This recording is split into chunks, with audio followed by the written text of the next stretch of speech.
ખેડૂતો તેમજ ગ્રાહકોને જોડતી સંસ્થા એટલે સૃષ્ટિ। ગ્રાહકોને શુદ્ધ વસ્તુઓ મળી રહે તેમજ ખેડૂતો પોતાની ખેત પેદાશ સીધી જ ગ્રાહકને વેચી શકે તે ઉદ્દેશ્ય સાથે અમદાવાદના સૃષ્ટિ પરિસર ખાતે તારીખ 3 એપ્રિલથી 6 એપ્રિલ સુધી સૃષ્ટિ પ્રાકૃતિક ખેડૂત હાટનું આયોજન કરવામાં આવ્યું છે, જેમાં ઘઉં, ચોખા અને ખાદ્ય મસાલા માટે વિશેષ હાટનું આયોજન કરવામાં આવ્યું છે। ઓર્ગેનિક ઘઉં, ચોખા અને ખાદ્ય મસાલા લોકોને મળી રહે તે માટે સૃષ્ટિ પરિસર ખાતે 17 પ્રાકૃતિક ખેડૂતો દ્વારા આ તમામ વસ્તુનું વેચાણ કરવામાં આવે છે। આ ઉપરાંત દેશી ગાયના દૂધમાંથી બનાવેલ કોઈ પણ પાવડર કે ફ્લેવરનો ઉપયોગ કર્યા વગર કોઠી આઈસ્ક્રીમ પણ હાટમાં વેચાણ કરવામાં આવે છે।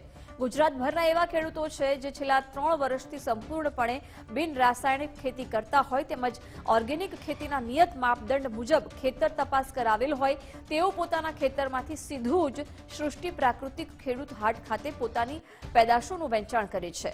ઓર્ગેનિક રીતે તેમજ સંપૂર્ણપણે બિન રાસાયણયુક્ત ખેતી પદ્ધતિથી પાકેલા ઘઉં, ચોખા સહિત ખાદ્ય મસાલાઓ લેવા માટે મોટી સંખ્યામાં લોકો જોવા મળ્યા।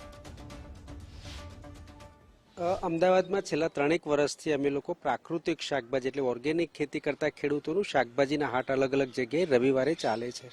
આ વખતે અમે 3 થી 6 એપ્રિલ દરમિયાન ગુરુ, શુક્ર, શનિ, રવિ દરમિયાન ખાસ કરીને ઘઉં, ચોખા અને મસાલા ઉગાડતા જે ખેડૂતો છે, જે આપણે નોર્મલી આપણી ગુજરાતી પ્રજા આખું વર્ષ આ વસ્તુઓ ભરતા હોઈએ છીએ, એટલે ઘઉં, ચોખા અને મસાલા ઉગાડતા ખેડૂતોનો એક હાટ વિશેષ સવારે 11 થી રાતના 8 વાગ્યા સુધી આપણે આયોજન કર્યું છે।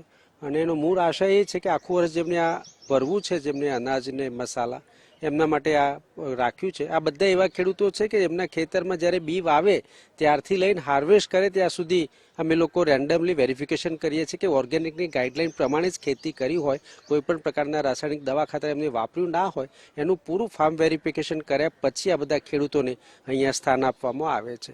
એટલા બધા વેરીફાઈડ 100% વેરીફાઈડ ઓર્ગેનિક ખેડૂતો છે અને સૃષ્ટિ સંસ્થા પોતાની હાટમાં આપે છે। અમદાવાદમાંથી લગભગ એવું સમજો કે આ 4 દિવસ દરમિયાન 2,000 ગ્રાહકો એ આનો લાભ લીધો છે। ડાંગમાંથી ચોખા લઈને એક ખેડૂત અમારા આવેલા, એ ઓલમોસ્ટ શરૂઆતના 1.5 દિવસમાં જ એનું વેચાણ 1.5 લાખ રૂપિયાનું થયું। મારું નામ અમીરભાઈ સવજીભાઈ બારિયા છે, અકવાડા ગામ છે ભાવનગરની પાસે, ત્યાંથી અમે આવીએ છીએ। અમે 60 થી 70 ખેડૂતોનું ગ્રુપ છે અને પૂરું અમારું આખું યુનિટ ત્યાં અકવાડામાં છે। એમાં ખાંડેલા આ મરચું છે, ખાંડેલું જે આમ જૂની પદ્ધતિથી તો ખાંડીને અને એને આમાં બી પણ ન આવે, ખાંડીને અમે દઈએ છીએ। હળદર, મરચું, ધાણા જીરું અને કોલ્ડ પ્રેસ તેલ અને દાળ બધી આવે છે અનપોલિશ, એ રીતના હોય છે। આ બીજા મસાલા જીરું છે, અજમો છે, એ બધાથી અમે ગ્રેડિંગ સફાઈ કરીને પેકિંગ કરીને અહીંયા અમે લાવી સૃષ્ટિમાં છેલ્લા 3-4 વર્ષથી અમે આવીએ છીએ અને સૃષ્ટિમાં દર રવિવારે આવીએ છીએ અને દર ગુરુવારે।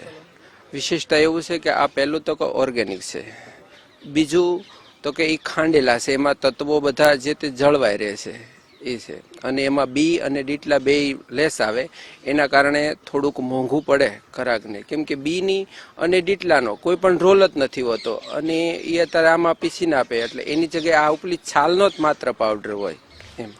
હાટમાં એકચ્યુઅલી બહુ સારું લાગ્યું। ઘણા વર્ષોથી હું આવું છું અહીંયા આગળ, ઇવન થર્સડે માર્કેટ હોય કે સન્ડે માર્કેટ હોય, વેજીસ છે કે ગ્રોસરીઝ છે, બધું ક્વોલિટીમાં ઘણો ફરક હોય છે।